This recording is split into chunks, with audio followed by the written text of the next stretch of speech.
Hello, আমি Sumaiya Patuar Chandpur basketball academy থেকে এসেছি আন্ডার 19-এ খেলতে। আমরা যখন যশোর খেলতে গিয়েছিলাম জেলাভিত্তিক খেলায়, তখন থেকে দেশি বোলার্সের সাথে পরিচয় 2021 সাল থেকে। তখন আমরা দেশি বোলার্সের একটা টুর্নামেন্ট খেলতে এসেছিলাম।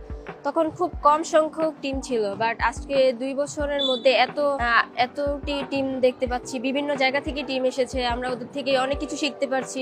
ভবিষ্যতে আমরা চেষ্টা করব পরবর্তী খেলায় ওগুলি করার জন্য। বাংলাদেশে মেয়েদের তেমন একটা বাস্কেটবল খেলা দেখা যায় না, কিন্তু দেশি বোলার্সে মেয়েদেরকে অনেক সুযোগ সুবিধা দেওয়া হচ্ছে, যা আমাদের খুবই অনুপ্রাণিত করে বাস্কেটবল খেলার জন্য। আমরা চেষ্টা করব আমরা যেমন খেলতেছি এমন আরো অনেক মেয়েদেরকে অনুপ্রাণিত করা, যাতে তারাও খেলতে পারে স্বাচ্ছন্দ্য বোধ করে। এখানে এসে আমাদের খুবই ভালো লেগেছে, বিভিন্ন টিমের সাথে পরিচয় হতে পেরেছি, তাদের সাথে ফ্রেন্ডশিপ হচ্ছে, আমরা অনেক কিছু শিখতে পাচ্ছি তাদের থেকে, আমরাও কিছু শিখাতে পাচ্ছি, তাতে আমাদের খুব ভালো লাগছে। যেমন বাংলাদেশে ক্রিকেট ফুটবল অনেক জনপ্রিয়, যেমন সাকিব আল হাসান, মাহমুদ আলী রিয়াদ, ওদেরকে কিন্তু সবাই চিনে, কিন্তু আমাদের বাস্কেটবল প্লেয়ারদেরকে কেউ চেনে না, আমাদেরকে তেমন একটা গুরুত্ব দেওয়া হয় না। আমি আশা করব ভবিষ্যতে যাতে বাংলাদেশ সরকার বাস্কেটবলটাকে অনেক গুরুত্ব সহকারে দেখে।